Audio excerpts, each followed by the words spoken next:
எல்லாம் வல்ல அல்லாஹ் ஜல்ல ஷானஹு தஆலாவின் நல்லடியார்களே, மாறும் உலகில் மாறாத இஸ்லாம் என்ற இந்த தொடரிலே இஸ்லாம் மார்க்கத்தை எந்த காலத்திலும் எந்த காரணத்திற்காகவும் மாற்ற தேவையில்லை என்பதற்கான சான்றுகளை நாம் பார்த்து வருகிறோம்.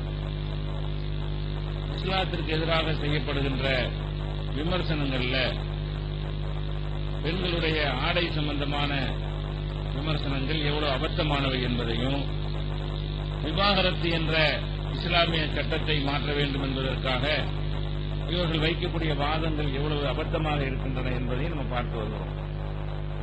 நேற்றைய தினம் நீதிமன்றங்களிலே ஆண்கள் விவாகரத்து கேட்டு வழக்கு தொடுக்கும் பொழுது அதில் நீதிமன்றங்கள் எப்படியெல்லாம் இந்த விவாகரத்து வழக்கை கையாண்டிருக்கின்றன, இந்த மாதிரியான ஒரு நிலைமையினால் இல்லற வாழ்க்கையுடைய அர்த்தம் ஏதாவது இருக்குமா?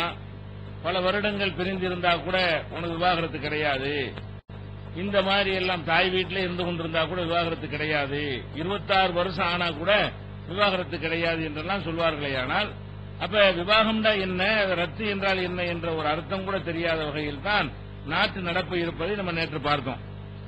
அதே நேரத்தில் இப்படி எல்லாம் தீர்ப்பளிக்கிறார்கள் இல்லையா, இதற்கு ஒரு தெளிவான சட்டம் இல்லாத ஒரு காரணம். தெளிவான எந்த ஒரு சட்டமாவது இருந்தா எல்லாரும் ஒரே மாதிரி தீர்ப்பளிப்பாங்க. இப்ப நேற்று 26 வருஷத்துக்கு தாய் வீட்டில் இருந்து கொண்டு புருஷன் வீட்டுக்கு வரமாட்டேன்னு சொன்ன ஒரு மனைவி சம்பந்தமாக அதெல்லாம் விவாகரத்து தர முடியாது, நீங்க கையில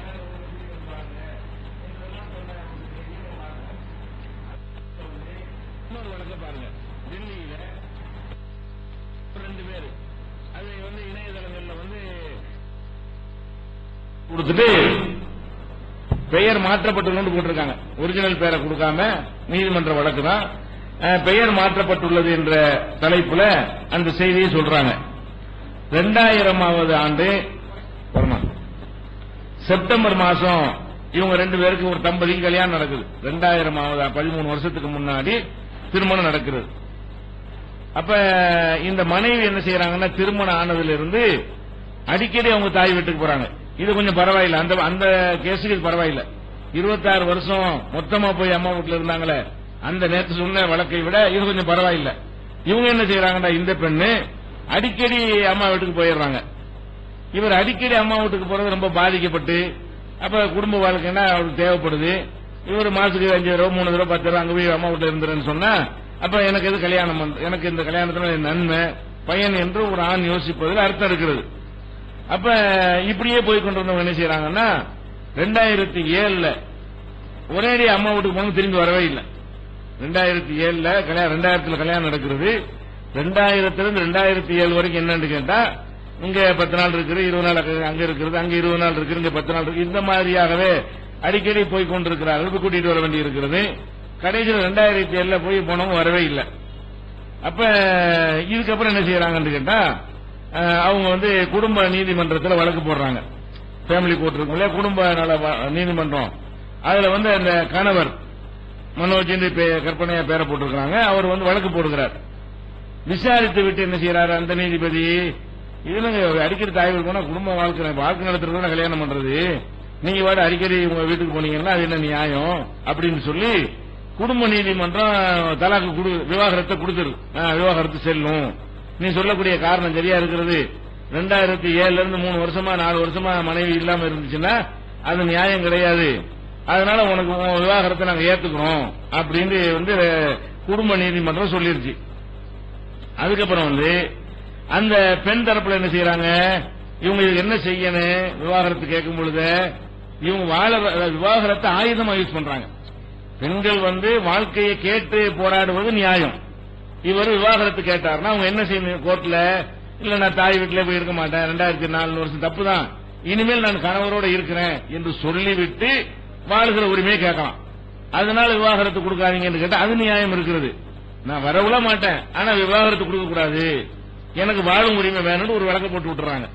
வாழும் உரிமை வேண்டும் வழக்கு போடணும், போயிட்டா முடிஞ்சு போச்சு, பஞ்சாயத்து முடிஞ்சு போச்சு, கணவனோட நான் வீட்டுக்கு போயிடுறேன், இனிமே ஒழுங்கா இருக்கிறேன், குறைந்த நேரத்தில் நான் தாய் வீட்டுக்கு போய்க்கிறேன், அதிகமான நேரங்கள்ல நான் என்னுடைய கணவர் வீட்டில் இருக்கிறேன்னு சொன்னா பிரச்சனை சால்வ் ஆயிரும். அப்படியும் சொல்லாம என்ன பண்றாங்கன்னா, விவாகரத்தை நம்ம வாழவும் கூடாது, விவாகரத்துன்னு கொடுத்தா வேற கல்யாணம் பண்ணிடுவான், பண்ண விடக்கூடாது. மனைவிங்கிற பேர்ல நம்ம இருக்கணும். அவன் செத்துட்டா சொத்துல பங்கு வேணும், நல்லது கிட்ட நமக்கு செய்யணும். அதே நேரத்தில் மனைவி என்ற முறையில கணவனுக்கு கொடுக்க வேண்டிய சந்தோஷங்களை கொடுக்க மாட்டேன் என்கிற மாதிரியான ஒரு மனநிலையில் இருக்கிற பெண்கள் தான் அந்த வழக்கம் எடுத்து போடுறாங்க. ஒன்னும் இணங்கி வந்துவிட்டு என்ன செய்யணும், இல்லற வாழ்க்கையை தொடரணும், அது நியாயம். இல்லற வாழ்க்கையை தொடரவும் மாட்டேன், நான் பாட்டுக்கு அங்கதான் இருப்பேன், நீ உனக்கு விவாகரத்து தர விட மாட்டேன்னு கோர்ட்ல போய் கொடுத்துறாங்க. மேல் கோர்ட்ல போய் அப்பீல் பண்றாங்க. மேல் கோர்ட்ல அப்பீல் பண்ண உடனே இது கரெக்ட் தான், கீழ் கோர்ட்ல கொடுத்த தீர்ப்பு சரிதான் சொல்லி டெல்லி ஹைகோர்ட் என்ன செய்யுது, இது தீர்ப்பளிச்சிடுறாங்க. அந்த நீதிபதிகள் வீணா பீர்பால்ங்கிறவங்க நீதிபதி, பிரதீப் நந்தரா ஜாக் என்ற ஒரு நீதிபதி, 2 நீதிபதிகள் இதை விசாரித்து, இப்படி அடிக்கடி அம்மா வீட்டுல போய் இருந்தீங்கன்னா 4 வருஷம் அங்க இருந்தீங்கன்னா எப்படி ஒரு வாழ்க்கை நடத்துவாரு, அதனால உன் கோரிக்கை ஏத்துக்கிற முடியாது, அவர் விவாகரத்து கேட்கறது சரிதான் அப்படின்றாங்க. இப்ப நம்ம இதை பாக்குற விஷயம் என்னன்னு கேட்டா, ஏற்கனவே இதே மாதிரி நீதிமன்றங்கள் தான் வேற நீதிபதி உட்கார்றாங்க. அவர் 26 வருஷம் ஆனாலும் பட்டுப்புழு உதாரணம் சொல்லி என்ன செய்யறாரு, 26 வருஷம் மனைவி வராட்டா கூட அது விவாகரத்து தர முடியாதுங்கிறாரு. இந்த நீதிபதி 2 பேரும் என்ன செய்யறாங்க, 4 வருஷம் வரல விவாகரத்து கொடுக்குறாங்க. அப்படின்னா என்ன அர்த்தம்னா, விவாகரத்துக்கு ஒரு ரூல் கிடையாது. நீதிபதி விரும்பின மாதிரி என்ன தேவை பட்டு உதாரணம் சொல்லி தீர்ப்பளிக்கணும், அப்படிதான் இருக்கு. சட்டத்தின்படி தீர்ப்பளிக்கிறதா இருந்தா ஒரே மாதிரி தீர்ப்பளிக்கணும். குறைந்த காலத்துக்கு வாழலை என்பதற்காக விவாகரத்து கொடுக்கறாங்க. இந்த தீர்ப்பு வாங்குறதுக்கு 6 வருஷம் ஆச்சு, அது ஒரு விஷயம். இந்த தீர்ப்பு அவர் வாங்குவதற்கு எத்தனை வருஷம் ஆச்சு, விவாகரத்து தீர்ப்பு வாங்குறதுக்கு 2007 போட்ட வழக்கு இப்பதான் தீர்ப்பு அளிச்சிருக்காங்க. அப்ப 6 வருஷத்துக்கு 5 வருஷம் முடிஞ்ச பிறகு தீர்ப்பு கிடைச்சிருக்கிறது, உன் மனைவி இல்ல நீ வேற கல்யாணம் பண்ணிக்கேன்னு. இந்த 5 வருஷம் அவன் என்ன பண்ணுவான், அவனுடைய தேவைக்கு ஒரு ஆண் என்ற முறையில் அவனுக்குன்னு சில தேவைகள் இருக்கிறது. 5 ஆண்டு காலம் கோர்ட்டு படி ஏறி அலைஞ்சி இளைஞ்சி கடைசியில நீ விவாகரத்து செல்லும் தீர்ப்பளிக்கிறாங்க. அப்புறம் வேற கல்யாணம் பண்ண முடியும். செல்லும் தீர்ப்பளிக்கணும்னா அவர் கல்யாணம் பண்ண முடியாது.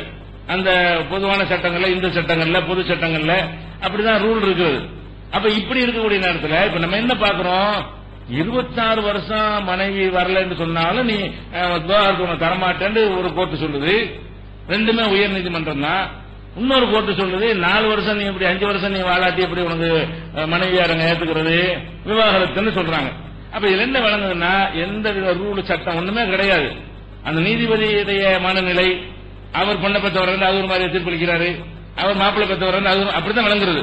அவருடைய குடும்பத்தில் அவர் என்ன மாதிரி சந்திக்கிறாரோ அதற்கு ஏற்றவாறு வியாக்கியானங்களை கொடுத்து தீர்ப்பளிக்கிறதுனாலதான் 2மே ஹைகோர்ட்ல சொல்லுது. அது உனக்கு விவாகரத்து தர முடியாதுங்கிறது ஒரு ஹைகோர்ட்டு, இன்னொரு ஹைகோர்ட்டு உனக்கு தருவேங்குது. அதிக காலத்துக்கு மனைவி வாழாவிட்டாலும் விவாகரத்து கிடையாது, குறைஞ்ச காலத்துக்கு வாழாட்டாலும் விவாகரத்து உண்டு என்றெல்லாம் சொல்றதை பார்க்கும்போது ஒரு தெளிவற்ற ஒரு நிலையில இருக்கிறத நம்ம பார்க்கணும். இதுக்கு 5 வருஷம் 6 வருஷம் போராட வேண்டி இருக்கிறது. இது கிடைச்சிருச்சு நீங்க சந்தோஷப்பட இயலாது. அப்ப ஒரு மனிதன் கணவன் மனைவி பிரச்சனையா இருந்துச்சு, சேர்ந்து வாழ முடியாது, முத்தி போச்சுங்க என்ற நிலையில பிரியணும் ஒரு ஆண் தரப்புல விரும்பினால் குறைஞ்சது 5, அதிகபட்சம் 50, 40, 60 ஆண்டுகள்லாம் கூட ஆகும். ஒரு வழக்கு முடிய எத்தனை வருஷம் ஆகும், கல்யாணம் வழக்கு போட்டு 60 வருஷம் 50 வருஷத்துக்கு பிறகு கூட தீர்ப்பளிப்பாங்க, உனக்கு விவாகரத்து தருவோம் இல்ல தரமாட்டோம், அப்படிலாம் இருக்கிறது வழக்குகள். அப்ப இந்த மாதிரி குறைஞ்சபட்சம் 5 வருஷம் எடுக்கிறது. கீழ்கோர்ட்ல கொடுத்து அப்புறம் மேல் கோர்ட்ல இப்ப கூட இது முடிஞ்சிருச்சு சொல்ல இயலாது. இது எடுத்து சுப்ரீம் கோர்ட்டுக்கு போனாங்கன்னா அது இன்னொரு 5 வருஷம் சேர்த்துக்க வேண்டியதான். இதை எதிர்த்து சுப்ரீம் கோர்ட்ல இன்னொரு மனுவை போட்டு விட்டாங்கன்னா இவன் மறுபடியும் கல்யாணம் பண்ண இயலாது. அந்த வழக்கு முடியட்டும்.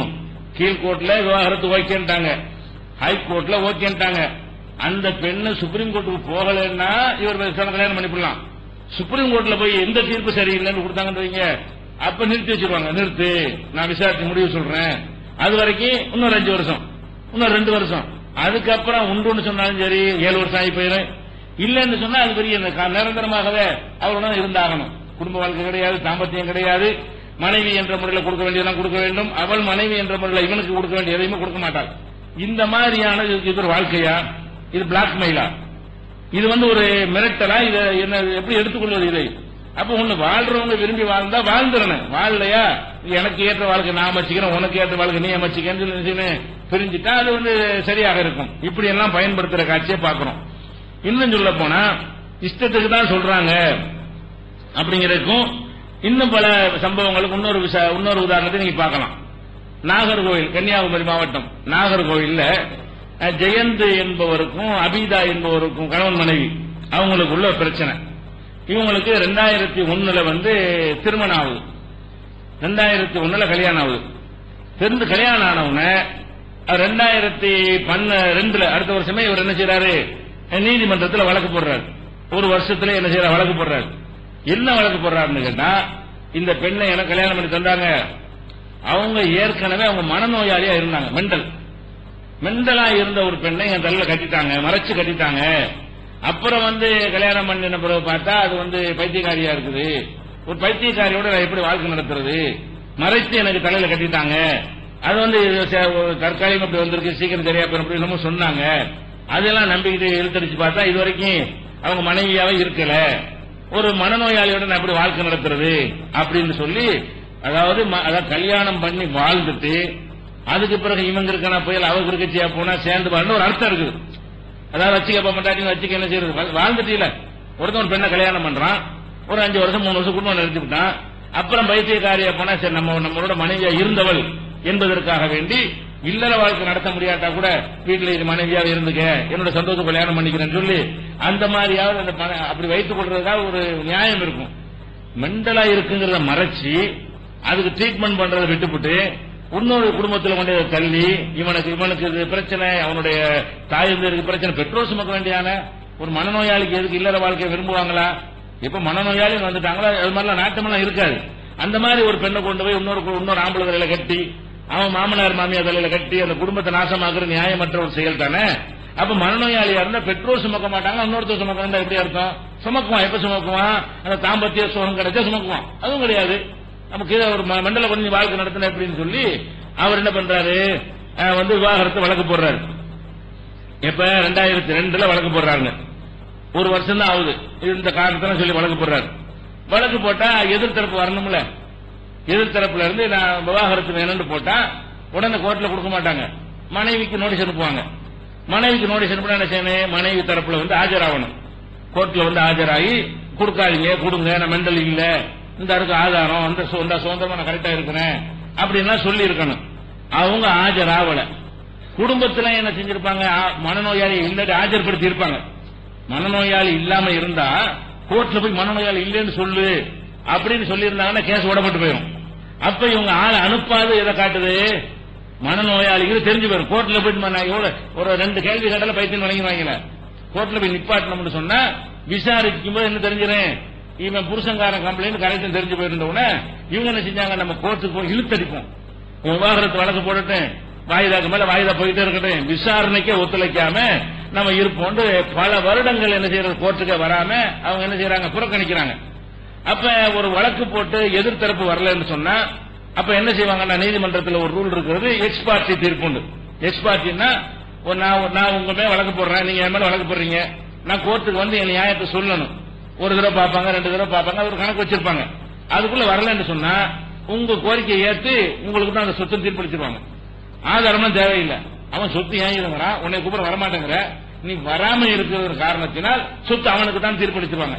இதுக்கு பேர் எக்ஸ் பார்ட்டி தீர்ப்புங்கிறது. அப்ப எக்ஸ் பார்ட்டி எதிர்பார்ட்டி வரல என்று சொன்னால் வழக்கை விசாரித்து தீர்ப்பளிக்காம அவன் வராமல் இருப்பதை ஆதாரமாக கொண்டு இவனுக்கு சாதகமாக, வழக்கு போட்டவனுக்கு சாதகமாக தீர்ப்பளிச்சிருவாங்க.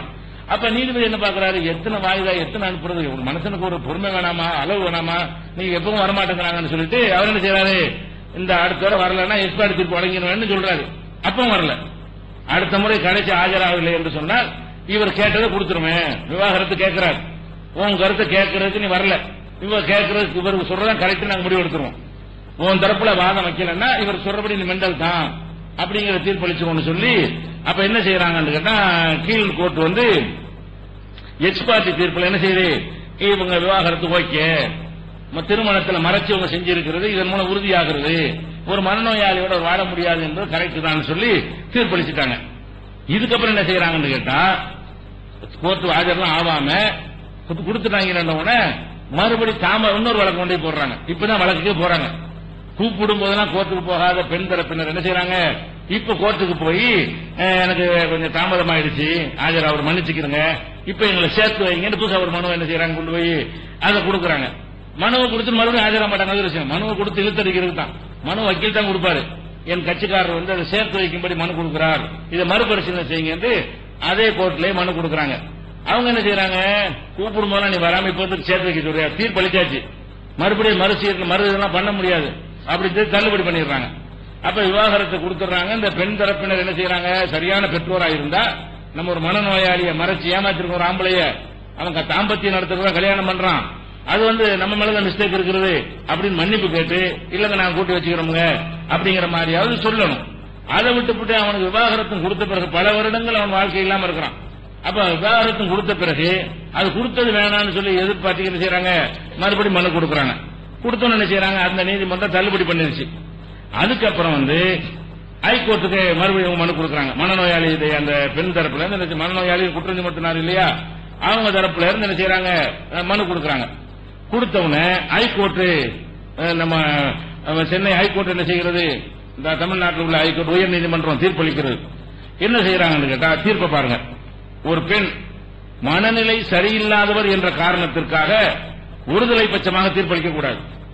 மனநிலை சரியில்லாட்டி முன்னாடி வாழத்தான் வேணும். என்ன சொல்றாங்க, கிரிக்கெட் பைத்தியக்காரியா இருந்தாலும் மனநிலை நீதிபதி ஹைகோர்ட் தீர்ப்பு இது, மனநிலை சரியில்லாதவர் என்ற காரணத்துக்காக ஒருதலை பட்சமாக தீர்ப்பளிக்க கூடாது. சட்டம் அப்பாவிகளுக்கு உதவி செய்யும் நோக்கத்தில் இருக்க வேண்டும். அப்பாவின்னா யாருக்கு கோர்ட்டுக்கு தெரியல, அதாவது மண்டலுக்கு அப்பாவித்தனம் என்ன இருக்குது, இவன் தான் அப்பாவி. கல்யாணம் பண்ணிட்டு வாழ்க்கை இல்லாம என்னடா ஏமாத்தப்பட்டு நிக்கிறான். ஒழுங்கா செஞ்ச நல்ல ஒரு பொண்ணை பார்த்து கல்யாணம் பண்ணிருப்பான், வாழ்க்கைக்கு தகுந்த மாதிரி. இதுவரை 3 பிள்ளை 4 பிள்ளை பெற்றிருப்பான் 8 வருஷத்துல. அவளையும் நாசமாக்கிட்டு என்ன செய்யறாங்க. இப்ப அவர் கேட்கிற நீதிபதி சொல்றாரு, சட்டம் அப்பாவிகளுக்கு உதவி செய்யும் நோக்கில் இருக்க வேண்டும். ஒருவர் ஆஜராகவில்லை எனில், அவர் சொல்றாரு, அவர் வரலன்னா நீ மட்டும் ரத்து பண்ணிடுவியா, எக்ஸ்பர்ட் கொடுத்துருவியா. ஒருவர் ஆஜராகவில்லை எனில் கோர்ட் தானாக முன் ஒரு பாதுகாவலரை நியமித்து வழக்கை நடத்தி இருக்க வேண்டும். அவங்க வரல இல்ல, அவங்க சார்பா நீனா ஒரு ஆளை எதிர்பார்த்து நியமிச்சு நடத்திருக்கணுமா. இவ்வளவு அற்புதமான தத்துவம் பாருங்க. அப்ப கோர்ட் என்ன செய்யணுமா, அந்த சம்பந்தப்பட்ட பெண் தரப்புல வரல என்று சொன்னா கோர்ட் என்ன செய்யணும், அவர்கள் வராத காரணத்தினால் கோர்ட் சார்பாக நான் இவரை நியமிக்கணும்னு ஒரு ஆள் நியமிச்சு அவர் பெண்ணு சார்பாக என்ன செய்வார், ஆஜராக. பெண் வரவே மாட்டாங்களாம் கோர்ட்ல. நான் பைத்தியமா இல்ல நிரூபிக்க வர மாட்டாங்களாம். நீங்களா கோர்ட் என்ன செய்யணும், இன்னார நியமிக்கிறேன் ஒரு ஆள் நியமிச்சுட்டு அவர் மூலமா வழக்கு நடத்தி இருக்க வேண்டுமா. அது மாத்திரம் இல்ல, இம்மாதிரியான தீர்ப்புகளை பார்த்து, எந்த தீர்ப்பு, இந்த மனநோயாளியோட வாழ்றது சரியில்லைன்னு தீர்ப்பளிச்சுட்டாங்கல்ல, இந்த தீர்ப்பை எல்லாம் பார்த்து ஹைகோர்ட் கண்களை மூடிக்கொண்டிருக்க முடியாது. எவ்வளவு பெரிய அநியாயம் பண்ணிருக்கிற ஹைகோர்ட் கேக்குது, கீழ்கோர்ட் விவாகரத்து பண்ணிருக்கிறியா. இந்த மாதிரியான தீர்ப்பு நாங்க ஹைகோர்ட் நாங்க எதிர்பார்த்துட்டு இருக்கிறோம். இந்த மாதிரியான தீர்ப்புகளை பார்த்து ஹைகோர்ட் கண்களை மூடிக்கொண்டிருக்க முடியாது. கீழ்கோர்ட்டில் செய்யப்பட்ட உத்தரவுகள் அனைத்தும் ரத்து செய்யப்படுகிறது. அப்ப அவன் பொண்டாட்டி தான் விவாகரத்து இல்லைன்னு அர்த்தம். மறைச்சு கல்யாணம் பண்ணி இருந்தாலும், மனநோயாளியா இருந்தாலும், 10 வருஷம் மனநோயாளியா இருந்தாலும், கோர்ட்டுக்கு தன்னுடைய நிலையை நிரூபிக்காவிட்டாலும் அது முடியாது. மனநோயாளியா இருந்தாலும் உன் பொண்டாட்டி தான். அப்ப இவனுக்கு என்ன வாழ்க்கை? ஒரு ஆண் என்ற முறையில் அவனுடைய உணர்வுகளுக்காக தானே கல்யாணம். கல்யாணம் எதுக்கு, ஆணா இருந்தாலும் பெண்ணா இருந்தாலும் உணர்வுகளுக்கு தான் கல்யாணம். இவனுடைய உணர்வுகளுக்கு என்ன என்ன கருத்தில் கொண்டார்கள், இவன் என்ன செய்யணும்னு சொல்றீங்க. இப்ப மனைவியும் சேர முடியாது, வாழ முடியாது, அது மண்டலோட சாத்தியப்படாது, அது முடிஞ்சிருச்சு. அப்ப இவனுடைய தாம்பத்தியத்துக்கு என்ன பண்ணணும்னு நினைக்கிறீங்க, வப்பாட்டி வச்சுக்க சொல்றீங்களா? அதை வச்சாலும் குற்றம் கிடையாது நம்ம நாட்டில்.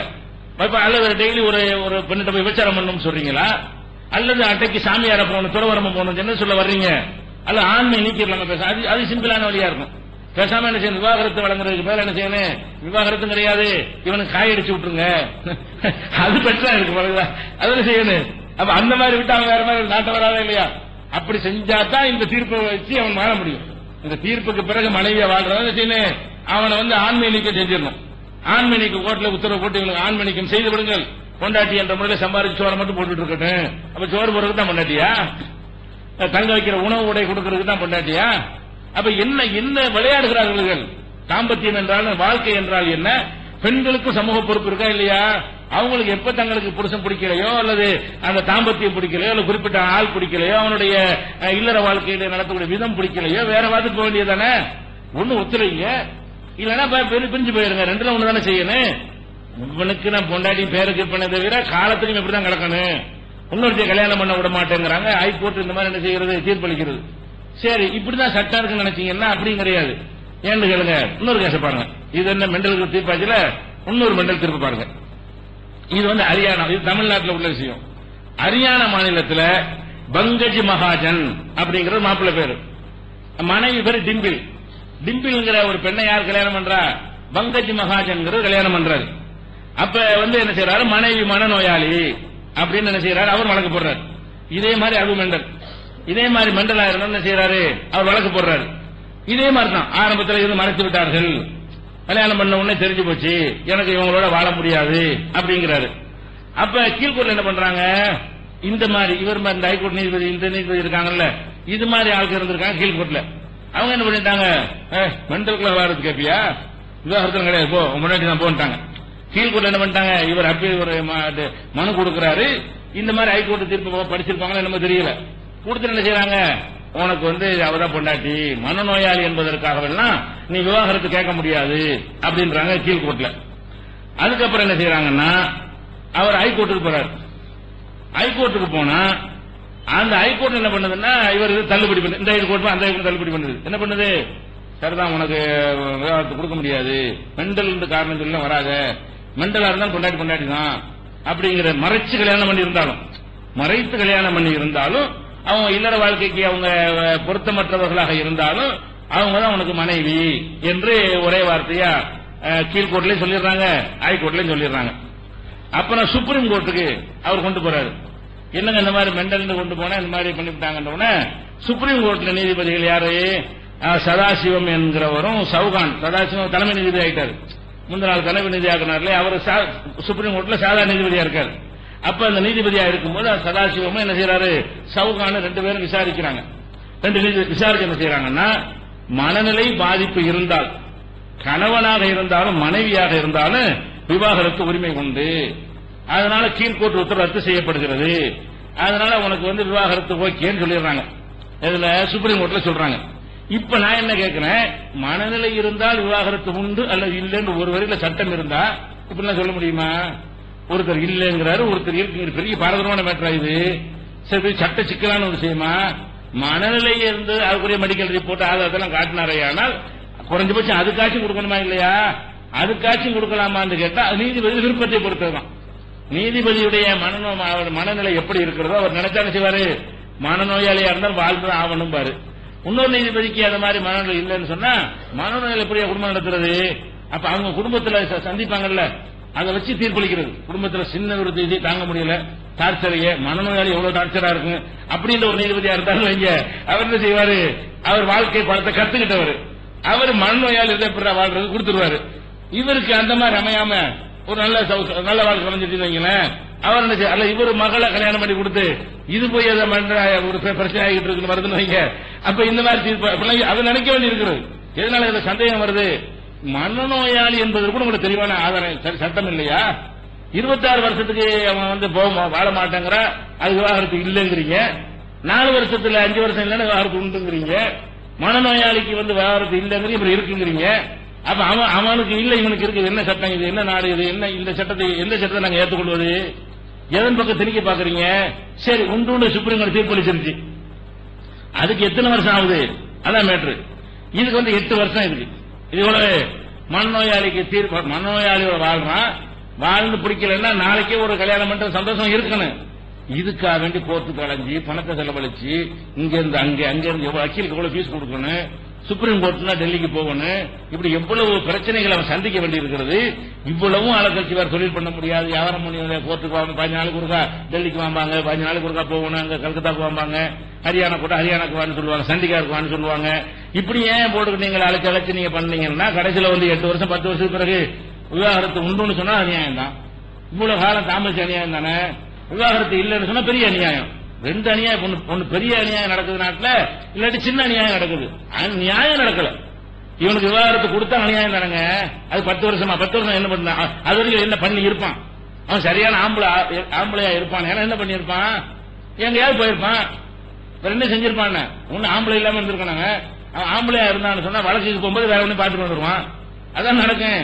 கோர்ட்டுக்கு போறேன்னு சொல்லி என்ன செய்வான், அவனுடைய தேவைக்கு ஒரு மாதிரி நடந்துட்டு வந்துருவான். அதான் நடக்க போகுது. அப்ப நீங்கள் என்ன நினைக்கிறீங்க, என்ன சட்டம் வைத்திருக்கிறீர்கள், இதன் மூலம் என்ன சொல்ல வர்றீங்க? குடும்ப வாழ்க்கை சரியா வரலண்டா கூட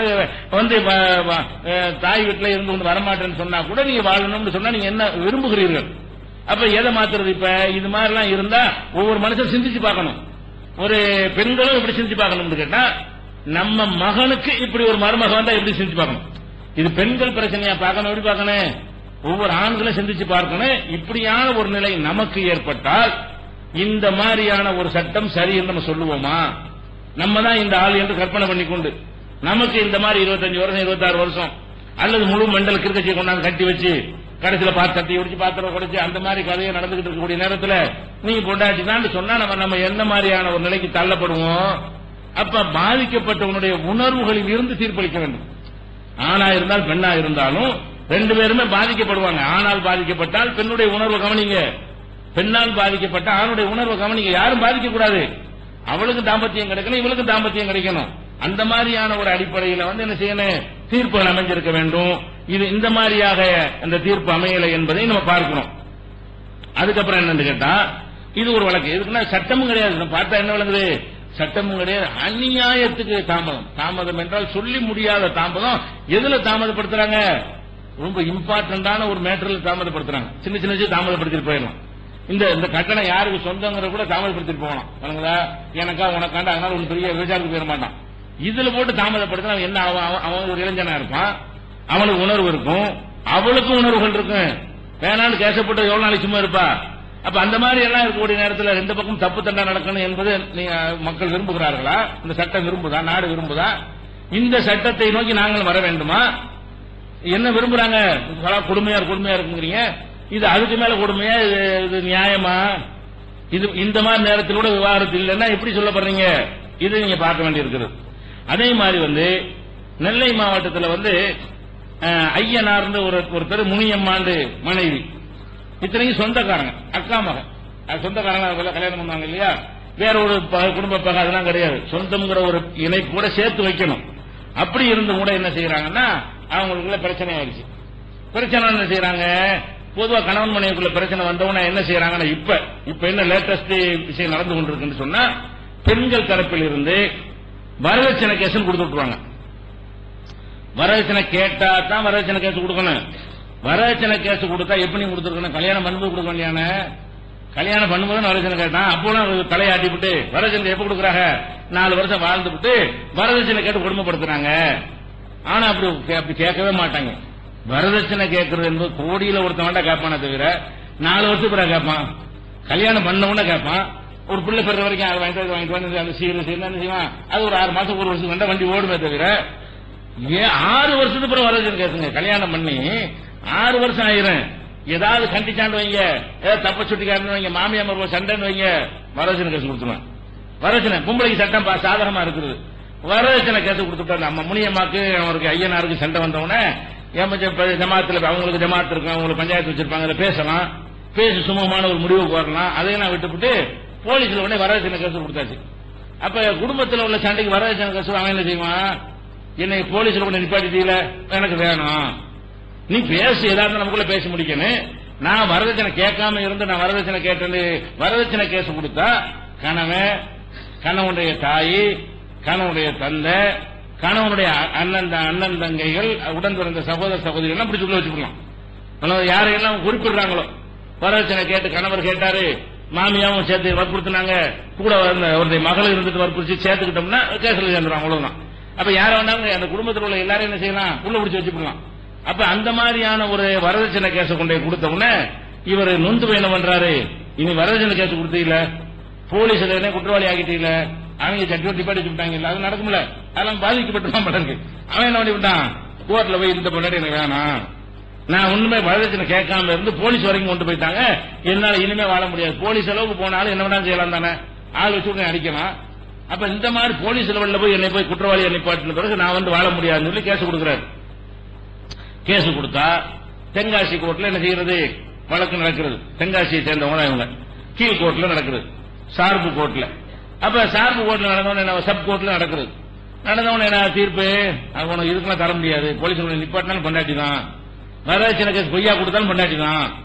அவன் ஜெயிலுக்கு போற அளவுக்கு வரதட்சணை கேஸ் கொடுத்து பாதிக்கப்பட்டிருக்கிறான், அதுக்காக வேண்டி இனிமே வாழ முடியாதுங்கிறான். அதுக்கு என்ன கோர்ட்ல சொல்றாங்க? இது விவாகரத்து தர முடியாது, அவர் போலீஸ்ல கொண்டு நிப்பாட்டினாலும் சரிதான், நீ அவளோட தான் வாழ்ந்தாகணும், உன்னை ஜெயிலுக்கு அனுப்பினாலும் சரிதான், நீ அவளோட தான் வாழ்ந்தாகணும். இதான் அதுக்கு அர்த்தம். தள்ளுபடி பண்ணிடுறாங்க. அதுக்கப்புறம் என்ன பண்றாரு? அவரு ஐயனாரு சார்பு சப் கோர்ட்ல இருந்து மேல் கோர்ட்டுக்கு வர்றாரு. மேல் கோர்ட் என்ன செய்யறாரு? கூடுதல் செஷன்ஸ் கோர்ட்ல போய் மனு தாக்கல் பண்றாரு. இந்த மாதிரி கீழ்கோட்டில் அநியாயம் பண்ணிட்டாங்க, தப்பான தீர்ப்பு தந்துட்டாங்க, எனக்கு வாழ்க்கை இல்லாம இருக்கிறது, என்னை போலீஸ்ல கொண்டு விட்ட பொம்பளை என்னோட வாழ்வாளா, என்னோட வாழ்க்கை நடத்துறது கிடையாது, பேருக்கு பொண்டாட்டி நான் இருக்க விரும்பல, எனக்கு விவாகரத்து தாங்க அப்படின்னு அவர் மறுபடியும் மனு தாக்கல் பண்றாரு செஷன்ஸ் கோர்ட்ல. அங்க என்ன செய்யறாங்கன்னு கேட்டா, அதெல்லாம் முடியாது, மனைவியோட சேர்ந்து வாழு, விவாகரத்து தர முடியாது, அவதான் பொண்டாட்டி, நீ அவளோட தான் வாழணும் அப்படின்னு சொல்லிட்டு என்ன செய்யறாங்க, தீர்ப்பளிச்சுட்டாங்க. வாழணும் தீர்ப்பளிச்சவங்க எப்படி வாழ வைப்பாங்கன்னு தெரியல. ரெண்டு பேரும் பிடிச்சு கொண்டு வைப்பாங்களா, ரூம்ல அடைக்குவாங்களா, வெளியில காவலுக்கு நிப்பாங்களா, என்னன்னு விளங்கவே இல்லை. நீ போய் வாழணும் எப்படி வாழ்றது, வாழ்றது அதுக்குள்ள சுற்றி அமைக்கணுமா இல்லை, எப்படி சூழ்நிலை இல்லையே, வாழ்ற அமைப்பு இல்லையே, போலீஸ்ல கொண்டு கொடுக்கிற அளவுக்குள்ள மோதல் இருக்கிறது குடும்பத்துக்கு மத்தியில. அப்ப சப்கோர்ட்லயும் தள்ளுபடி ஆகிவிட்டது, விவாகரத்து கிடையாதுட்டாங்க. அதுக்கப்புறம் செஷன்ஸ்லயும் தள்ளுபடி மனைவியோட சேர்ந்து வாழ்ந்து ஆகணும் உத்தரவு போட்டாச்சு. அப்புறம் என்ன பண்றாரு அவரு, சென்னை உயர் நீதிமன்றத்துக்கு அப்பீல் பண்றாரு. அப்ப அந்த கோர்ட் பிரிக்கல, இந்த கேஸ் மதுரையில விசாரிக்கணும், இப்ப வந்த கேஸா இருந்தா. அப்ப ஒரு ஹைகோர்ட் தான் இருந்தது. அதனால சென்னை ஹைகோர்ட்ல என்ன செஞ்சாங்க, அந்த வழக்கை போட்டாரு. அந்த வழக்கு நடந்துகிட்டு இருக்கும் போது மதுரையிலும் கிளைய ஆரம்பிச்சுட்டாங்க, ஹைகோர்ட் கிளைய. அப்ப இங்க மதுரை பகுதி கேஸ் அங்க மாத்துறாங்க. இங்க கொடுத்த கம்ப்ளைண்ட் எங்க மாறுது, தென்காசி மதுரை சேரும்ல, தமிழ்நாட்டில் பாதி பகுதியை மதுரைக்கும் பாதி பகுதியை சென்னைக்கும் ஆக்கிவிட்டாங்க. அப்ப தென்காசி திருநெல்வேலிக்காரங்களாம் ஹைகோர்ட்டுக்கு போறது எங்க போகணும், மதுரை ஹைகோர்ட்டு தான் போகணும். அந்த லிஸ்டுக்குள்ள அவங்க எல்லைக்குள்ள அது வருது. அப்ப சென்னையில போட்ட வழக்கு என்ன ஆகுது, மாவட்ட நீதிமன்றத்தை ரெண்டா பிரிச்ச உடனே சென்னையுடைய பிரான்ச் மதுரை பிரான்ச் பிரிச்ச உடனே என்ன ஆகுதுன்னா மதுரைக்கு அந்த வழக்கு மாறுது. மாறிக்கு கடைசியில மதுரையில இந்த விசாரணைக்கு வருது. விசாரிக்கும் போது ஒரு அம்மா விமலாங்கிற நீதிபதி அவங்க என்ன செய்யறாங்க, இது ரொம்ப அநியாயமா இருக்குது, போலீஸ்ல கொண்டே வச்சு அவனுக்கு சித்திரவதை பண்ணி வாழ மாட்டேன்னு பெரிய சண்டையை வெட்டுக்குத்து நடக்கிற அளவுக்கு இருக்கு நிலைமை, இது போய் வாழணும்னு எப்படி சொல்றீங்க, அநியாயமா இருக்குன்னு சொல்லி அந்த மாதிரி விவாகரத்து ஒன்று தரேன்னு தீர்ப்பளிச்சிடறாங்க. பெண்ணு தான் தீர்ப்பளிக்கிறாங்க. இப்ப இந்த தீர்ப்பு 11 வருஷம் ஆச்சு. இப்ப அதாவது விவாகரத்து தர்றேன்னு சொல்றதுக்கு இந்த தீர்ப்பு வாங்குறதுக்கு எத்தனை வருஷம் ஆச்சு, 11 வருஷம் இவன் போராடி பல நீதிமன்றங்களை சென்னைக்கு படியேறி மதுரைக்கு படியேறி நீதிமன்றங்கள் வக்கீல்களுக்கு ஏராளமான பணத்தை செலவழிச்சு ஒரு குடும்ப வாழ்க்கை கல்யாணத்தை எப்படி பண்றீங்க, அப்ப கல்யாணத்தை ஒரு சட்டத்தை போடும். கல்யாணம் பண்றதா என்ன செய்யணும், முதல்ல கீழ்கோர்ட்ல அனுமதி வாங்க வேண்டும். அதுல ஓகேன்னு சொன்ன பிறகு மறுத்துட்டான்னு சொன்னா செஷன்ஸ்ல அதெல்லாம் செஞ்சிருந்தா ரத்துக்காங்க. போ கல்யாணத்துல பண்ணிட்டு போயிருவாங்க. விவாகரத்து கேட்கறதுக்கு மட்டும் என்ன செய்யணுமா, எந்த சட்டத்தின்படி நடந்துச்சு அந்த சட்டத்தை பிரிக்க வேணும். சுப்ரீம் கோர்ட்ல போய் தான் கல்யாணம் பண்ணீங்களா, எல்லாரும் ஹைகோர்ட்ல போய் தான் கல்யாணம் பண்ணிட்டு வர்றீங்களா? அப்ப கல்யாணத்துல இதெல்லாம் அவங்கவுங்க பண்ணிக்கிற ஒரு விஷயத்துல போட்டுக்கிட்டு சிம்பிளா விட்டுருந்தா நீதிமன்றத்தில் வழக்காவது தேங்காது. இந்த குடும்ப வழக்குனாலேயே கிரிமினல் கேஸ் கூட பிடிக்க முடிய மாட்டேங்குது, வண்டியா சேருது. நீதிபதிகள் அந்த வேலை தான் பார்க்க முடியுது, திருட்டு பேர பிடிக்க முடிய மாட்டேங்குது. திருடங்க ஒரு திருடனான்னு பிடிச்சாங்கன்னா அவன் செத்து போன பிறகு தீர்ப்பளிக்கிறாங்க. அந்த அளவுக்கு திருடன் செத்து போயிடுவான், அவன் திருடன்னு சொல்லி 6 மாசம் தண்டனை சொல்றதுக்கு எவ்வளவு பணத்தை தான் கொண்டு தண்டனை. ஏன் காரணம், வழக்கு குவியுது. இந்த மாதிரி தேவையில்லாம நீதிமன்றங்கள் இந்த சும்மா வேணுமா, ஓட்டு அவனுக்குள்ள பேச்சு முடிச்சோ ஜமாத்துல வச்சு கூட்டில் வச்சு நல்லா சேர்ந்து செய்ய பண்ண முடிஞ்சு வச்சுக்கல, சிம்பிளா முடிச்சு விட்டு போயிடலாம். கடைசியில் இருக்குன்னு சொல்ல போற, இல்லன்னு சொல்ல போற, ஏதாவது சொல்ல போற, அதை உள்ளூர்ல சொல்லிட்டு போயிடறான், அது ஜமாத் சொல்லிட்டு போயிடறான், பஞ்சாயத்து சொல்லிட்டு போறான், ஏன் நீதிமன்றத்துக்கு. அந்த மாதிரியான ஒரு அடிப்படையில் சிந்திச்சு பார்க்கும்போது 11 ஆண்டுகளுக்கு பிறகு 11 20 ஆண்டு 20 வருஷம் இந்த தீர்ப்பு வழங்குறது. எத்தனை வருஷம், 20 வருஷத்துக்கு முன்னாடி போட்ட வழக்கு 82 போட்ட வழக்கு, 82 92 போட்டது இப்ப 2012 தீர்ப்பாயிருக்கு. 20 வருஷம் எதுக்கு, மனைவி இல்லைன்னு சொல்லி வேணாம், என்னை போலீஸ் நிப்பாட்டி விட்டா, என்னை கோர்ட்ல உடனே நிப்பாட்டி விட்டா, ஜெயிலுக்கு அடைச்சு விட்டா, அவ தாய் வீட்டுக்கு போயிட்டா, எனக்கு வாழ முடியல, பயமா இருக்கு என்று நீதிமன்றத்துக்கு போனால் கூட அது இல்லைன்னு முதல்ல சொல்லி இருக்குன்ற தீர்ப்பு வாங்குறதுக்கு என்ன ஆயிரும். ஒரு உதாரணமா அப்படி வச்சுக்கிறோமே, ஒரு 40 வயசுல இந்த வழக்கு ஆரம்பிச்சான்னு வைங்க, 60 வயசுல இவனுக்கு தீர்ப்பு கொடுத்து 60 வயசு பிறகு எனக்கு கல்யாணம் ஆனதுக்கு 40 வயசுல கேட்ட போடுறா, 60 வயசு ஆகும்போது உனக்கு வாரம் தருகிறேன், அப்ப 60 வயசு கிழவனுக்கு கல்யாணமா, அவன் எல்லாம் அணைக்கு ஒடுங்கி போயிருப்பான். அப்ப எப்ப தேவையோ அப்ப கிடைக்கத்தான் நியாயம். இந்த விவாகரத்து கொடுத்தா என்ன கொடுக்காட்டி என்ன, 60 வயசு 70 வயசுல கொடுக்கறதுக்கு பதிலா இப்ப சொல்லி தொலைலாம், 65 வயசு போங்கடா எப்படி இருந்து போங்கடா சொல்ல வேண்டியதானே. 60 வயசுல விவாகரத்து கொடுக்குறாங்க, கொடுத்தே சரி, எப்ப கொடுக்குறீங்க, அப்ப இதை மாத்தணும் எதை மாத்தணும். இஸ்லாமிய சட்டம் எவ்வளவு அற்புதமா இருக்கிறது, பேச்சுவார்த்தை நடத்தி 2 கிட்ட வச்சு அவனே சொல்லி சேர்ந்து வாழ்றதுக்கு அட்வைஸ் எல்லாம் பண்ணி குடும்பத்தாரும் பேசி அவங்களை அறிவுரை சொல்ல வச்சு சிட்டிங் எல்லாம் வச்சு சரி விவாகரத்து நஷ்டம் எல்லாம் வாங்கி கொடுத்து போமான்னு முடிச்சு விடுறதுக்கு அல்ல சேர்ந்து போங்க அட்வைஸ் பண்ணி அனுப்புறதுக்கு இதுக்கு எவ்வளவு டிஃபரெண்ட் இருக்கிறது. 3 மாசம் 6 மாசம் பஞ்சாயத்து போவார், விபச்சாரத்துக்கு போக மாட்டான், ஒழுங்கு நடக்காது, அவளுக்கு ஒரு வாழ்க்கை தேடிக்கலாம், இவனுக்கு ஒரு வாழ்க்கை தேடி போயிட்டு இருக்க வேண்டியதான, இவ்வளவு லேசா இருக்கிறது. இது கொடுமையா? எது கொடுமை? இது கொடுமைங்கிறாங்க. இதெல்லாம் கொடுமையா இல்லையா? இது அநியாயமா இல்லையா? இது அவளுக்கு விளங்காம தூண்டி விட்டு வழக்கு போடுறான்னு சொன்னா அவள் தான் என்ன செய்வா? இவனுக்கு 60 ஆகும், அவளுக்கு 50 ஆகி போயிடும். 50 வயசு என்ன செய்வான்? விவாகரத்து வாங்கிட்டு போய் 50 வயசு பொண்ணுக்கு மாப்பிள்ளை தேவைன்னு விளம்பரம் கொடுக்க முடியுமா? எப்படி என்ன அர்த்தம் இருக்கு?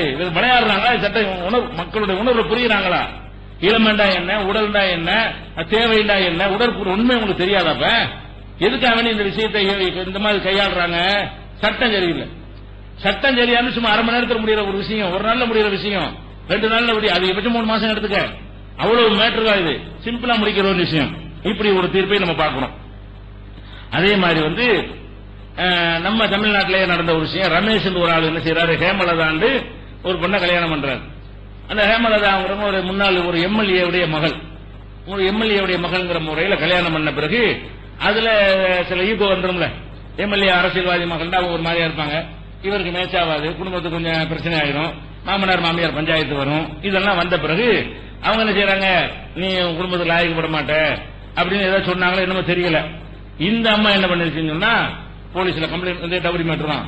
அந்த கம்ப்ளைண்ட் கொடுத்து என்ன அடிச்சான், ஒருத்தான் சித்திரவதை பண்ண, வரவச்சனை கேட்டு பணத்தை வாங்கிட்டு வா, கார் வாங்கிட்டு வா, நகை வாங்கிட்டு வான்னு சொல்லி டெய்லி தொந்தரவு பண்றான். தாங்க முடியலன்னு சொல்லி என்ன வேணாலும் சேர்த்துக்கலாம். சிகரெட்ல சூடு வச்சான், சிகரெட் குடிக்கிறவனா இருந்தாலும் செய்ய வேண்டியது, சிகரெட்ல சூடு வச்சான், அவன் என்ன பழக்கம் இருக்கு அதுக்கு அந்த மாதிரி சேர்த்துக்க வேண்டியதான்.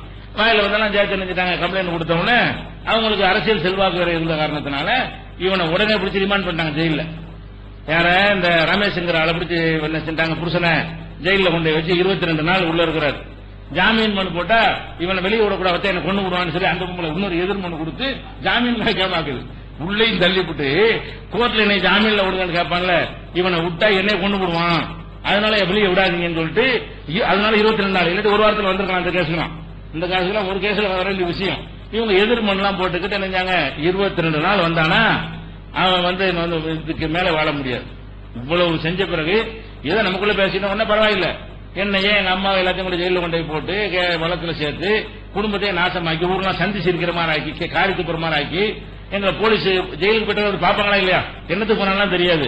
ஜெயிலுக்கு போயிட்டு அது உண்மைன்னு மக்கள் நினைப்பாங்க. பொண்டாட்டி போய் அடிச்சானா, சிகரெட் சுட்டானா அப்படிலாம் பொம்பளை சொல்லக்காதுன்னா எஃப்ஐஆர்ல எழுதுனா வந்துடும். அது மாதிரி நான் என்னை உடலுறவு கொள்ளும் பொழுது என்னை கேமராவில் படம் எடுத்துக் கொள்வார்னு கூட சேர்த்து விட்டுருவாங்க பொம்பளைங்க. சேர்த்தாங்கன்னா இந்த மாதிரிலாம் செஞ்சவனான்னு ஊர்ல 4 பேர் அப்படி செஞ்சிருக்க மாட்டான். இவங்க அதை ஒரு பழி வாங்குறதுக்காக என்ன செய்யறாங்க? அந்த மாதிரி பொய் கம்ப்ளைண்ட் கொடுப்பதற்கு ஏற்றவாறு நம்ம நாட்டில் அந்த சட்டத்தை வரதட்சணை சட்டம் வச்சிருக்காங்க. அதை கொண்டே கொடுத்துறாங்க. அப்புறம் என்ன செய்யறாங்கன்னு கேட்டா விவாகரத்து வழக்கு அவரு கேட்கிறாரு. எனக்கு வேணும்னு சொல்லி கேட்டவன் இந்த அம்மா என்ன செய்யுது? ஜெயிலையும் வச்சுக்கிட்டு ஓட தொலைஞ்சு போட நாயன்னு சொல்ல வேண்டிய உனக்கு பிடிக்கல, அவனை ஜெயிலில் வைக்கிற அளவுக்கு அவனுக்கு பஞ்சாயத்து இருக்கிறது, உன்னால அவனோட வாழ முடியாது, அவன் அம்மாவோட வாழ முடியாது தெரிஞ்சு போச்சு, ஜாமீன்ல வந்தா கூட உன்னை கொலை பண்ணிருவாங்கிற அப்படி சொல்லிவிட்டு என்னை அவரோட சேர்த்து வைக்க விவாகரத்து கொடுக்க கூடாது மனு சேர்த்து வைக்கணும்னா அவனை வெளியே விட்டா கொலை பண்ணுவான்னு ஒரு பக்கம் போட்டுட்டு அவன் சேர்த்து வச்சா கொலை பண்ண மாட்டானா? என்ன மனு போடுறாங்க? விவாகரத்து கொடுத்துரு மனு கோர்ட்டுக்கு போன உடனே அவங்க எப்படி மனு கொடுக்குறாங்க? சேர்ந்து வாழும் உரிமை எனக்கு இருக்கிறது, என்னை என் கணவரோடு சேர்த்து வைக்க வேண்டும் மனு கொடுத்த உடனே நீதிமன்றம் என்ன செய்யறாங்க? பெண்ணு கொடுத்து சேர்ந்து வாழ்றாங்கிறாங்க. அதுல உனக்கு விவாகரத்து கிடையாது, விவாகரத்து இல்லைன்னு நினைச்சாங்க, தள்ளுபடி பண்ணிடுறாங்க. அதுக்கப்புறம் உயர் நீதிமன்றத்தில் 2012 ஆண்டு என்ன செய்யறாரு? அவர் இப்பதான் வழக்கு போடுறாரு. அங்க போட்டு என்ன செய்யறாங்க? விவாகரத்து கொடுக்கறாங்க. இது 10 வருஷம் ஆச்சு. 10 வருஷத்துக்கு பிறகு ஹைகோர்ட்ல போனா ஹைகோர்ட் என்ன செய்யறாங்க? விவாகரத்து கொடுக்கறாங்க. கொடுக்கும்போது அழகான ஒரு அறிவுரை சொல்றாங்க. என்ன சொல்றாங்கன்னா, அன்பெல்லாம் அகன்ற பின் நீ அவனை கொண்டு போலீஸ்ல போட்டு ஜெயில கொண்டு வச்சு மாமனார் மாமியார் உன்னுடைய மாமனார் மாமியார் எல்லாம் போட்டு போலீஸ் ஸ்டேஷன் கொண்டு போய் சித்திரவதை பண்ணி எல்லாம் செஞ்ச பிறகு அதை சொல்றார் நீதிபதி சொல்றார், அன்பெல்லாம் அகன்ற பின் சேர்ந்து வாழ முடியாது. நீதிபதிகள் தர்மராஜ், வேணுகோபால் அவங்க 2 பேரும் விசாரிக்கிறாங்க. அவங்க என்ன சொல்றாங்க? கணவன் விவாகரத்து கோரினால் மனைவி சேர்ந்து வாழும் உரிமை கோரி வழக்கு போடுகிறார்கள்.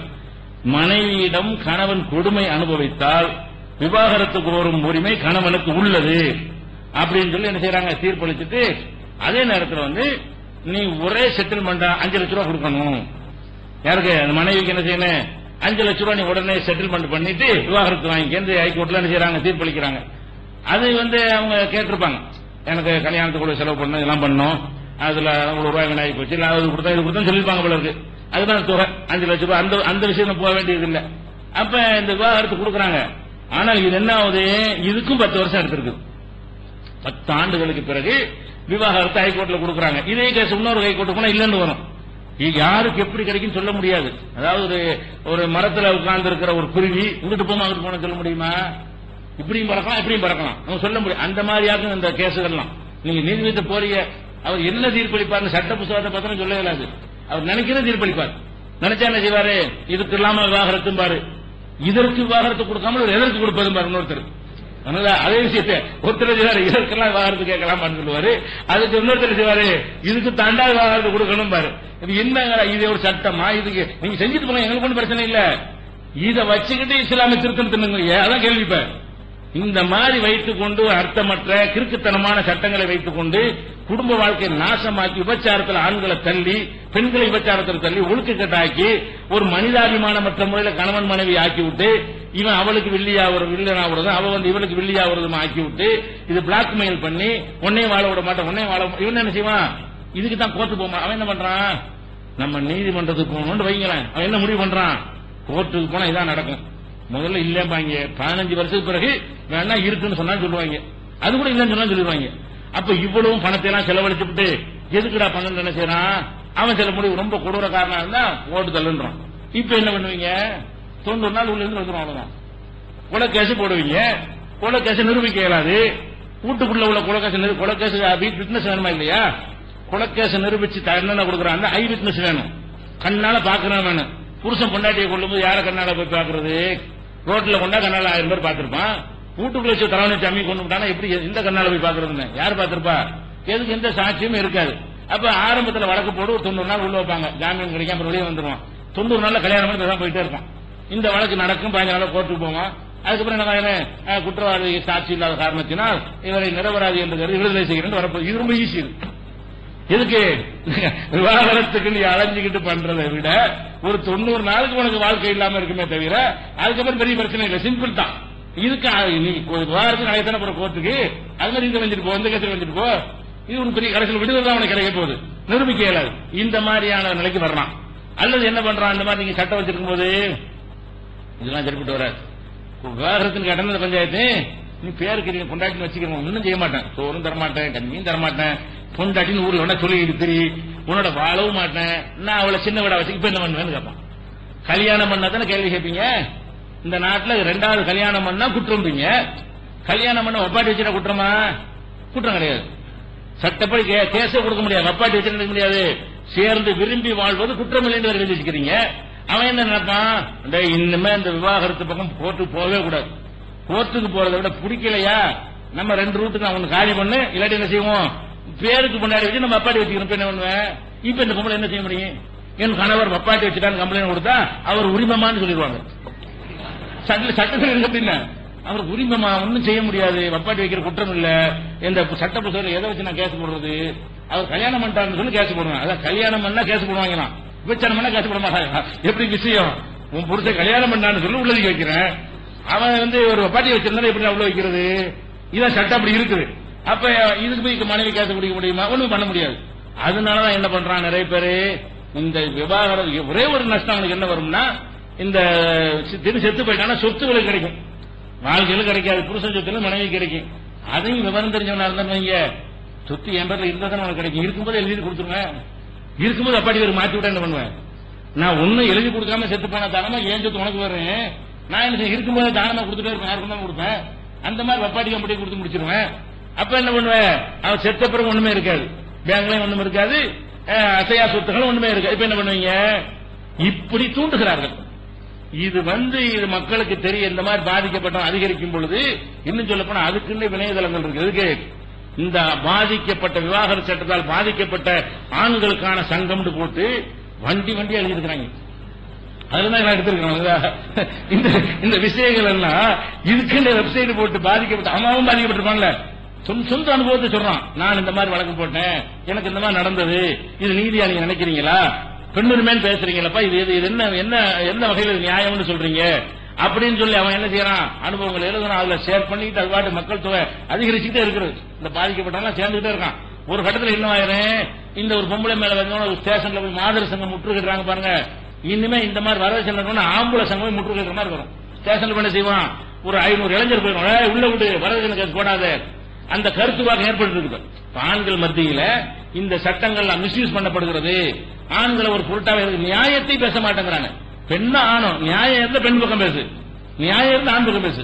பொம்பளை தப்பு செஞ்சா அவளை ஏற்று நிக்கணும், ஆம்பளை தப்பு செஞ்சா அவளுக்கு எதிராக நிக்கணும். அப்ப தப்பு சரி, இதை பேசுவதற்கு பதிலாக பெண் ஆண் என்று பேசுகிற ஒரு மனநிலையை சாதகமா பயன்படுத்திக் கொண்டிருக்கிறார்கள். அப்ப இந்த மாதிரி நடக்கிற காட்சியை பார்க்கிறோம். கடைசியில் அந்த அளவு தீர்ப்பு வாங்கிட்டாரு. இது ஒரு விஷயமாச்சா. அடுத்து பாருங்க எத்தனை கேஸ் பாருங்க. இதெல்லாம் எதுக்கு சொல்றோம்? இஸ்லாமிய விவாக சட்டம் எவ்வளவு சிறந்த முறையில் இருக்குது என்பதை புரிந்து கொள்வது. இதுக்கு மிஞ்சி ஒரு சட்டம் உலகத்தில் கிடையாது. நம்ம சொல்ற மாதிரி இந்த சட்டம் நடைமுறையில் இருந்தா 2 பேருக்குமே நிம்மதி, செலவு இல்ல, கஷ்டம் இல்ல, பிரச்சனை இல்ல, இந்த மாதிரிலாம் இருக்கிறது. அதே மாதிரி பிஜப்பூர் அப்படிங்கிற மாவட்டத்தில் கர்நாடகாவில் மாதவ்ங்கிறது ஆம்பளை பேர், அவருடைய மனைவி அஸ்வினி. இந்த மாதவ் அஸ்வினி அவங்க 2 பேருக்கும் கல்யாணம் ஆகி பிஜப்பூர் கோர்ட்லயே லோக்கல் கோர்ட்லயே வழக்கு போடுறாங்க. லோக்கல் கோர்ட்ல நினைச்சிட்டாங்க, விவாகரத்து கொடுத்துட்டாங்க. கொடுத்த உடனே அவங்க மனைவி என்ன பண்றாங்கன்னா, காரணம் சொல்லப்படல, பேப்பர்ல எல்லாம் காரணத்தை ஏதோ ஒன்னு காரணத்தை சொல்லியிருப்பாங்க, கொடுத்துட்டாங்க. அப்ப அப்பீல் என்ன செய்யறாங்க, மனைவி பண்றாங்க, கீழ்கோர்ட்ல விவாகரத்து கொடுத்துட்டாங்க, விவாகரத்து கொடுக்க கூடாது, எங்களை சேர்த்தான் வைக்கணும், விவாகரத்து செல்லாதுன்னு அறிவிங்கன்னு சொல்லி அவங்க என்ன செய்யறாங்கன்னா ஹைகோர்ட்ல போய் அப்பீல் பண்றாங்க. அப்பீல் பண்ண உடனே ஹைகோர்ட் என்ன பண்ணுது, விவாகரத்து செல்லாதுன்ற இது. முதல்ல விவாகரத்து கொடுத்தாச்சுன்றாங்க கீழ்கோர்ட்ல, மேல்கோர்ட்ல போய் விவாகரத்து கொடுத்து தப்புன்றவன அவங்க என்ன செய்யறாங்க, தப்பு, கீழ்கோர்ட்டு கொடுத்த விவாகரத்து செல்லாது. இப்ப என்னவாச்சு, கணவன் மனைவி நீடிக்கிறாங்கன்னு நிலைக்கு வந்துடுறாங்க. வந்து என்ன செய்யறாங்கன்னு கேட்டா, அவர் என்ன சொல்றாருன்னு கேட்டா, மனைவி கொடுமைப்படுத்தியதற்கு நிறைய ஆதாரத்தை சரியா சமர்ப்பிக்கல, மனைவி கொடுமைப்படுத்துவதா மட்டும் சொல்லியிருக்கிறாரு, ஒழுங்கான ஆதாரத்தை சமர்ப்பிக்காத காரணத்தினால அவர் கொடுக்க முடியாதுன்னு சொல்லிட்டாங்க. அவர் என்ன செய்யறாருன்னு கேட்டா, மேல சுப்ரீம் கோர்ட்டுக்கு போறாரு. ஒரு விவாகரத்து வாங்க எவ்வளவு போக வேண்டியிருக்கு பாருங்க. ஒரு சாதாரண சின்ன சின்ன விஷயத்துக்கு கூட ஒரு மனுஷன் கோர்ட்டுக்கு போயிருப்பானா, ஒரு திருட்டு கேஸுக்கு கூட போனா போயிட்டு போயிருக்கான், போலீஸுக்கு போறதுக்கு பயப்படணும். எதுக்குடா கோர்ட்டு சாட்சிங்கிறாங்க. இப்ப அடிபட்டு கிடக்காம இருந்தேன், அதை போய் பார்த்தா கூட போலீஸ் தகவல் கொடுக்க மாட்டான். ஏன் நம்மள போய் சாட்சின்னு கோர்ட்டு கொடுக்குறாங்கன்னு பயந்துட்டு போய் நம்ம போய் செஞ்சோம்னு சொன்னா இவர் தான் சாட்சின்னு கொண்டே கோர்ட்டை நிப்பாட்டுவாங்க, நம்மளை அழைக்குவாங்க. இப்படி மனிதன் கோர்ட்டுன்னா பயப்படுறான். அப்படியான ஒரு நிலையில் இருக்கிற ஒரு மனிதனை மனைவி சரியில்லை, குடும்ப வாழ்க்கை நாசமாகிட்டு இருக்கிறது என்ற காரணத்திற்காக அந்த வரட்சணை குடும்பம் கேஸ் கொடுத்தாலும் சரி, ஜெயிலில் தள்ளினாலும் சரி, வாழவே மாட்டேன்னு சொன்னாலும் சரி, அல்லது வேற மாதிரி என்ன மாதிரி செயல்களில் ஈடுபட்டாலும் சரி, விவாகரத்து கிடைக்கிறதுக்காக வேண்டி இப்படி படி ஏற வேண்டி இருக்கிறது. அப்புறம் சுப்ரீம் கோர்ட்ல என்ன செய்யறாங்கன்னா விசாரிக்க, அதான் முக்கியமான விஷயம். அவர் என்ன செய்யறாங்கன்னா, விவாகரத்து நீ அப்பீல் பண்ணியிருக்கிற, மேல்முறையீடு பண்ணியிருக்கிற, உன் மனைவி கேஸ் போடணுமா இல்லையா, உன் தரப்புல வக்கீல் போட்டு என்ன செய்யற, இந்த தீர்ப்பு தப்புன்னு வழக்கு போட்டப்பா உன் பொண்டாடி தரப்புலையும் அவங்க மனு தாக்கல் பண்ணணும்ல. நீ தான் இப்ப புருஷனா இருக்கிற, அந்த வழக்கு நீ தான் ஏத்துக்க. அதே மாதிரி முதல் சொன்ன மாதிரி உன் பொண்டாடி தரப்புல என்ன செய்யணும், அவங்க ஒரு வக்கீல் நியமிக்கிறதுக்கு நீ காசை கொடு, அவங்க வக்கீல நியமித்து என்ன செய்யணும், நீ ஒரு வக்கீலுக்கு செலவு பண்ணி விவாகரத்து கொடுன்னு கேளு, இன்னொரு வக்கீலுக்கு நீனே பணத்தை கொடுத்து விவாகரத்து கொடுக்காதுன்னு கேளு. எப்படி அந்த அவசாரமா அப்படித்தான் பேசணும். இவன் சார்பா நியமிக்கிற வக்கீல் விவாகரத்து வேணும் பாரு, இதுக்கு பணம் இவன் தான் கொடுப்பான். அந்த வக்கீல் என்ன செய்வாரு, விவாகரத்து கொடுக்காத சேர்த்து வைப்பாரு, அதுக்கு பணம் என்ன செலவழிக்கிறான். தீர்ப்பு பாருங்க. அப்ப இந்த மாதிரி வாழ மறுத்து கொடுமைப்படுத்துறான்னு சொல்லும் போது நீதிபதி என்ன செய்யறான்னு கேட்டா, விவாகரத்து வழக்கில் அஸ்வினிக்கு வழக்கறிஞர் நியமிக்கணும், அதுக்கு உங்களுக்கு செலவு இருக்கிறது, அந்த செலவுக்கு நீ 50,000 ரூபாய் நீ என்ன செய்யணும் கொடுக்கணும். அது போக வழக்கு எவ்வளவு நாள் முடிஞ்சாலும் பரவாயில்லை, அது வரைக்கும் மாசம் 10,000 ரூபாய் கொடு. வழக்கு முடிகிற வரைக்கும் என்ன செய்யணும், 10 வருஷம் ஆனா கூட கொண்டாடியா இருக்க மாட்டாங்க, சேர்ந்து வாழ மாட்டாங்க, முடிவாகிற வரைக்கும் வேற நேரம் பண்ண இயலாது. அது வரைக்கும் என்ன செய்யணும், மாசம் 10,000 ரூபாய் கொடுத்துட்டு வா. உனக்கு எதிராக வழக்கு பண்ண, இன்னும் சொல்ல போனா அரசியல் சாசனத்தில் இருக்கிறது, எந்த ஒரு மனிதனையும் அரசியல் சாசனத்துக்கு எதிரான சட்டங்களை வச்சு நம்மள அதுக்கு கூப்பிடுறாங்க. என்ன சட்டம் இருக்கிறது, எந்த ஒரு மனிதனையும் அவனுக்கு எதிராக அவனை செயல்படுமாறு வற்புறுத்தக்கூடாதுன்னு அரசியல் சாசனம். எனக்கு எதிராக என்னை கொண்டு நிப்பாடக்கூடாது. அப்ப எனக்கு எதிராக வழக்க நாங்க காசு கொடுத்தா அர்த்தம், இது அரசியல் சாசனத்துக்கு எதிரானது இல்லையா? அப்ப என்னுடைய அப்ப இதுக்கு பொம்பளை என்ன செய்வாங்க, ரொம்ப தைரியமாய் போயிருவாங்க, வழக்க போட்டு செலவுக்கு அவங்க தானே என்ன செய்யறது, கீழ்கள் வழக்கு போட்டான்னா நீ சேர்த்து வை, சுப்ரீம் கோர்ட்ல போட்டு விடு, சுப்ரீம் கோர்ட்டுக்குள்ள வழக்கு செலவு அவங்க எல்லாம் விடுவோம், உனக்கு பைசா செலவு இல்ல அப்படின்னு சொல்லி கொடுத்தாங்கன்னு சொன்னா இது என்ன நியாயம்? வாழவில்லை, சேரல, சந்தோஷமா இருக்கல, புள்ள பெற மாட்டேங்கிறா, அதுதான் பரவாயில்ல, வீட்டுக்குள்ள வரவே மாட்டாங்க, அதனால பரவாயில்ல, கிறுக்கிச்சையா இருக்கிற பரவாயில்ல அப்படின்னு சொல்லிட்டு அவளுக்குள்ள செலவெல்லாம் பண்ணுன்னா இது என்ன நியாயம்? இது வாழ்க்கையை இழந்து அவன் 20 வருஷத்துக்கு அவளுக்கு வழக்கறிஞருக்கு உள்ள காசையும் கொடுத்து இது என்ன? இது நியாயமா தெரிகிறதா? இது ஒரு அக்கிரமமா தெரிகிறதா? மனிதாபிமானமுள்ள யாரா ஏத்துக்கிற முடியுமா? பெண்ணுரிமை பேசுறவங்க எல்லாம் இதைத்தான் பெண்ணுரிமைங்கிறாங்களா? அப்ப இந்த மாதிரி ஒரு அநியாயத்தை அக்கிரமத்தை செய்வதற்கு தான் பெண்ணுரிமைங்கிற கவசமா பயன்படுத்துறதா? அப்ப இந்த மாதிரி அவங்க தீர்ப்பளித்திருக்கிறார்கள். சுப்ரீம் கோர்ட்ல வழக்கு நடக்கும் சொல்லிட்டாங்கல்ல. அவன் 50,000 ரூபாய் கொடுத்திருப்பான், அது என்ன கொடுக்காம இருக்க முடியல, கோர்ட் உத்தரவு போட்டுச்சுல, மாசம் 10,000 ரூபாய் கட்டிட்டு தான் இருப்பான். இது என்னைக்கு தீர்ப்பு வரப்போகுதுன்னு தெரியல. 10 வருஷம் ஆச்சுன்னா 10 வருஷம் கட்டிட்டு இருக்க வேண்டியதான். அந்த வக்கீலுக்குரிய காசு என்ன செய்வார்? 50,000 ரூபாய் கட்ட வக்கீல் எந்த மாசம் பீஸ் வரலன்னு மனு கொடுத்தாருன்னா இன்னொரு 2 லட்சம் ரூபாய் குடும்பம் கோர்ட்ல சொல்லுவாங்க. இப்படியே போய்கிட்டு இருந்தா இது என்ன தீர்ப்பா? அதை விட என்னன்னு கேட்டா இன்னொன்னு கேளுங்க. டெல்லியில ஜே.எம். கோக்லின்னு ஒரு ஆள், பேரு கோக்லின்னு ஒரு ஆள். இவர் 1953 விமலாவை கல்யாணம் பண்றாரு. நான் பிறந்த வருஷம் இது 1953. 1953 என்ன செய்யறாரு? அவர் விமலாவை கல்யாணம் பண்றாரு. 1972 விவாகரத்துன்னு வழக்கு போட்டாங்க. எப்ப போட்டாரு? 1953 பிறந்ததுதான் மணந்தது. 1953 பிறந்தது இல்ல, நான் பிறந்த வருஷம் கல்யாணம் பண்ணிருக்காரு. அப்படி மனம் தகுந்தான வந்திருக்குது. அப்ப 1953 ஒரு 25 வயசு ஆளா இருந்திருப்பாரு, குறைஞ்சபட்சம் 30க்குள்ள இருந்திருப்பாரு. அப்ப கல்யாணம் பண்ணாரா? ஒரு 72 வரைக்கும் பிரச்சனை ஓடிட்டு இருந்திருக்கு. அப்புறம் 72 அது சகிக்க முடியல, விவாகரத்து மனு கொடுக்கிறார். அந்த விசாரணை 72 போட்ட வழக்கை விசாரிச்சு 94 வரைக்கும் போய் தீர்ப்பளிக்கிறாங்க. வழக்கு போட்டது 72 கேஸ் போட்டவரை எப்ப பண்றாங்க? 72, 82, 92, 22 வருஷம். 22 வருஷமா இந்த விவாகரத்து பயங்கரமான விஷயத்தை ஆராய்ச்சி பண்ணி கண்டுபிடிக்க, விவாகரத்து கொடுக்கிறதா இல்லையா என்று கண்டுபிடிப்பதற்கு எத்தனை வருஷம் தேவைப்பட்டிருக்கு? 2 பேர் நடுவர் வச்சு அரை மணி நேரத்தில் முடிகிற ஒரு மேட்டரை 22 ஆண்டுகள் இழுத்தடிச்சுட்டு என்ன செய்யறாங்கன்னு கேட்டா 1994 இது 22 வருஷம் கீழ்கோர்ட்ல தான். இந்த சுப்ரீம் கோர்ட் வரைக்கும் வர்றதுக்கு 22 வருஷம் அந்த ஒரு கோர்ட்டுக்கு தான்.